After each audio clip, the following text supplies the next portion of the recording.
और राग और द्वेष क्या है? इलेक्ट्रॉन प्रोटॉन न्यूट्रॉन का डांस है। इलेक्ट्रॉन प्रोटॉन उल्टे घूमते हैं तो राग, इलेक्ट्रॉन प्रोटॉन राइट घूमते हैं तो द्वेष। कुछ है ही नहीं, ऊपर नीचे कुछ है ही नहीं, तुम्हारे अंदर ही वो सब चीज़ें होती है। कोई गाली देता है तो शरीर कब जाता है ना, तो वो तुम्हारे इलेक्ट्रॉन प्रोटॉन न्यूट्रॉन है उसकी स्पीड बढ़ जाती है और कुछ नहीं। राइट की स्पीड बढ़ जाती है, और जब अच्छा लगता है तो लेफ़्ट की स्पीड बढ़ जाती है अंदर घूमने की, बस और कुछ नहीं है। ये सब खाली यही खेल है। और जब राइट घूमता है तो हमें अच्छा लगता है, लेफ़्ट घूमता है तो हमें बुरा लगता है। बॉडी के अंदर इलेक्ट्रॉन प्रोटॉन न्यूट्रॉन है, उसी से बॉडी बनी हुई है। शब्द कान में पड़ते हैं तो हमारे जो काम के होते हैं या तो हमें नुकसान पहुंचाने वाले होते हैं तो राइट घूमता है, और खुशी देने वाले होते हैं हमारे फ़ायदे के घूमता है तो वो लेफ़्ट घूमता है। और हमें अच्छा लगता है और हमें बुरा लगता है।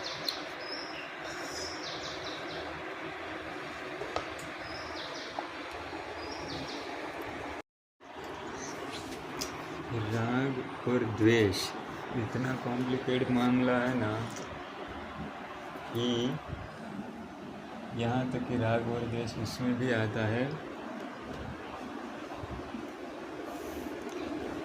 जो चीज़ तुम्हें पसंद नहीं है, ठीक है, सिर्फ चीज़ के मामले में नहीं, घटनाओं के मामले में भी राग और द्वेष आता है। जैसे मतलब जैसे कि बारिश, मैं जा रही हूँ कहीं और बारिश हो रही है तो मन में ख्याल आएगा, अरे यार ये बारिश नहीं होनी चाहिए थी, मेरे लिए तो होना चाहिए। हाँ, हमारे काम जब अटकते हैं तब भी ये चीज़ होती है। दूसरा राग और द्वेष है, कोई मुझे कुछ बोल नहीं सकता, गलत वर्ड्स, ये भी एक द्वेष है। द्वेष माने सब चीज़ों से द्वेष, बराबर है। राग और द्वेष की वजह से ही हम कोई चीज़ को एट इट इज़ नहीं देखते। एट इज़ इट देखने को ही ध्यान कहते हैं। एट इट इज़ देखने का मतलब है कि खुद को हटा के, हमारा मन जो कहता है हमें साइड में हटा के। जैसे कि हिंदू मुस्लिम की मारामारी हुई और 10 मुसलमान को मार दिया, तो वहाँ पे अगर तुम्हें खुशी हो रही है तो वो द्वेष भी होगा। फिर अगर तुम्हें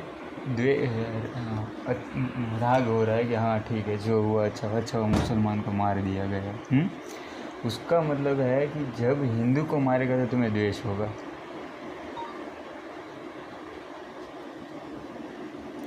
तुम्हें कार मिल गई उस और तुम खुश हो रहे हो, उसका मतलब यही है कि जब तक कार नहीं थी तो कहीं ना कहीं दुख था, लेकिन वो दिखता नहीं था। समझ में आई बात?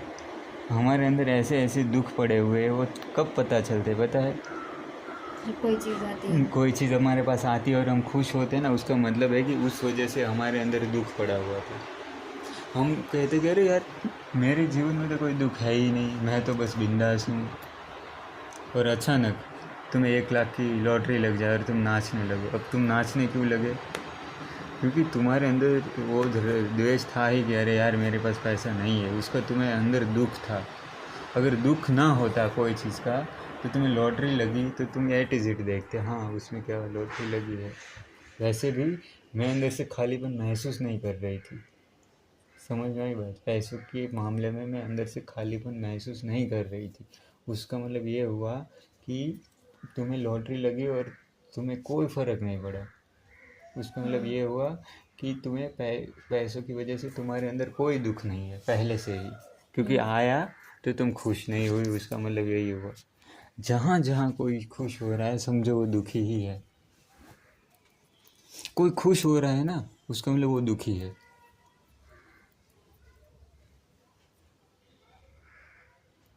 समझ में आ रही बात? अगर कोई खुश हो रहा है तो वो दुख है ही उसके अंदर, नहीं तो खुश ना होता वो। जैसे कि हम दोनों मिल गए तो तुम खुश हो, तो उसका मतलब यही है कि मैं नहीं था तो तुम दुखी थी। समझ में आ रही बात तुम्हें? ऐसा है, हर व्यक्ति जो खुश है ना वो दुखी है, और जो खुशी और दुख दोनों से अलग है वही समता में वह है, वही ध्यान में जी रहा है। ध्यान में वही जी रहा है जो खुश नहीं होता किसी भी चीज़ से। तो फिर उसे कैसे हटाया जाए? राग और द्वेष को। राग फिर तुमने क्या बोल दिया, कैसे हटाया जाए? मैं कहता हूँ एट इट इज, हटाने का मतलब फिर द्वेष है तुम्हारे अंदर। हाँ समझ में आ रही बात? उसका मतलब कि तुम्हारे अंदर द्वेष है, तुम अभी भी हटाने। मैं कहता हूँ रहने दो, जैसा है वैसे रहने, तुम्हें कुछ हटाना नहीं है।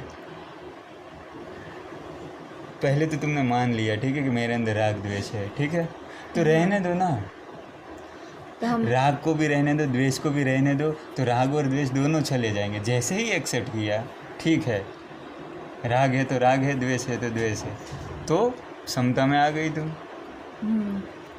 यहाँ पे तुम कुछ हटाने की कोशिश जैसे ही करी, हटाने का मतलब ही है कि द्वेष तुम्हारे अंदर है पहले से ही, और तुम वो द्वेष को अब हटाने की कोशिश कर रही हो। पहले तो तुम चीज़ वस्तुओं को हटाने की कोशिश कर रही थी, अब तुम द्वेष को और राग को हटाने की कोशिश कर रही हो। फिर राग से भी द्वेष है और द्वेष से भी द्वेष है, राग से भी द्वेष है और द्वेष से भी द्वेष है।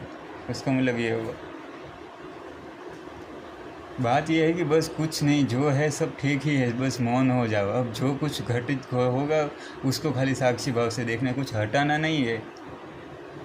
समझ में आ रही है? जो जैसा चल रहा है ऐसा चलना। हाँ, वैसे चलने दो, और वो अच्छा हो रहा है या बुरा हो रहा है, समता में बने रहो।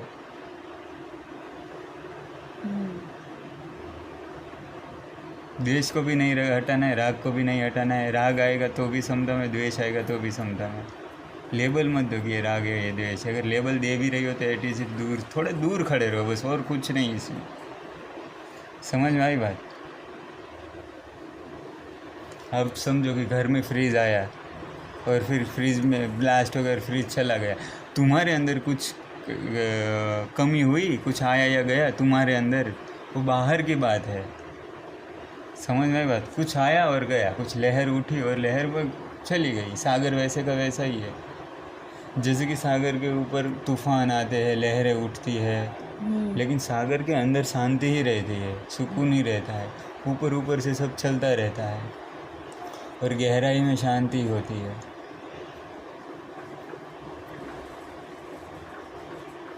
समझे?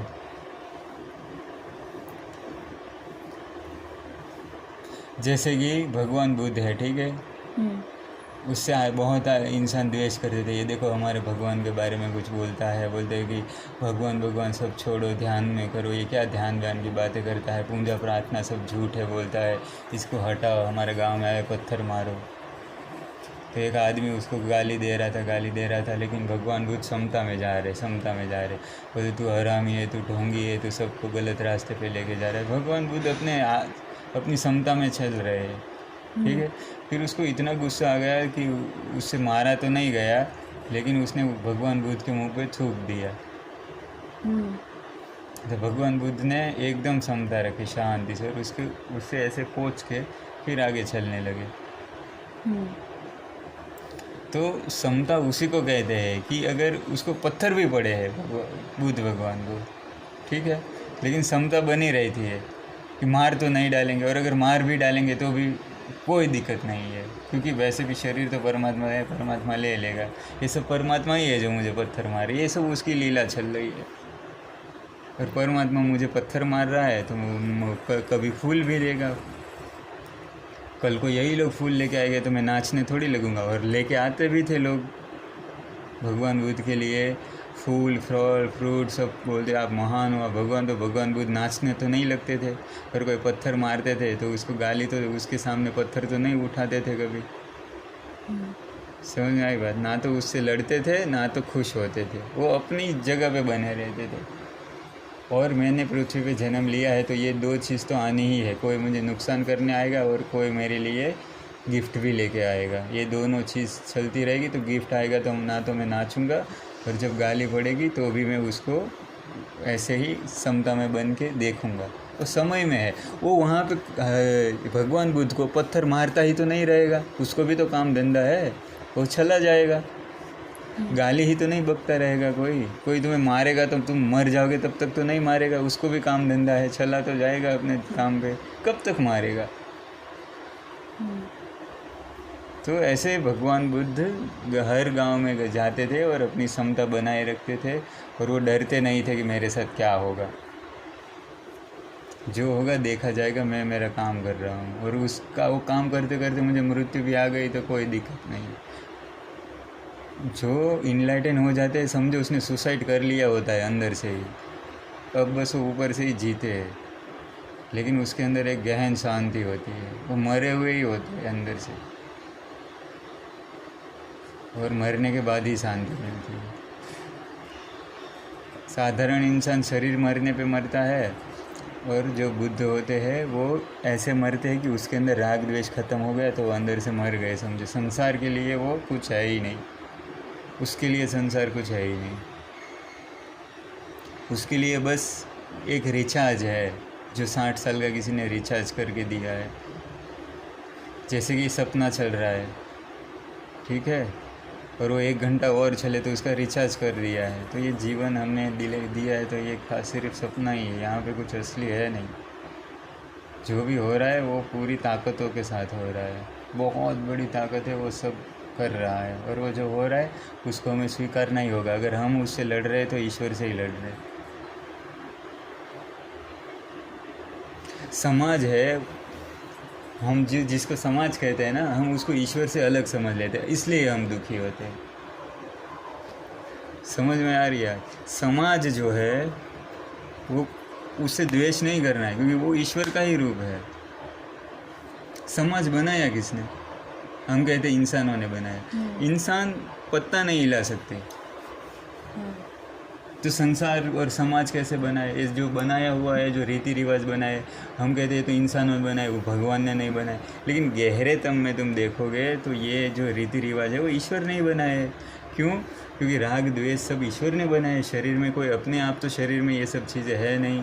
ईर्ष्या, द्वेष, ये हज़ारों सालों से हर जीव के अंदर है, चाहे कुत्ता हो, चाहे बिल्ली हो, सब के अंदर राग द्वेष, सब ईर्ष्या सब है। तुम एक कुत्ते को खाना डालो तो दूसरा कुत्ते को तुरंत ईर्ष्या हो गया, उसको भोग के हटाएगा। सब में है ईर्ष्या, और ईर्ष्या परमात्मा ने सबके अंदर डाली है।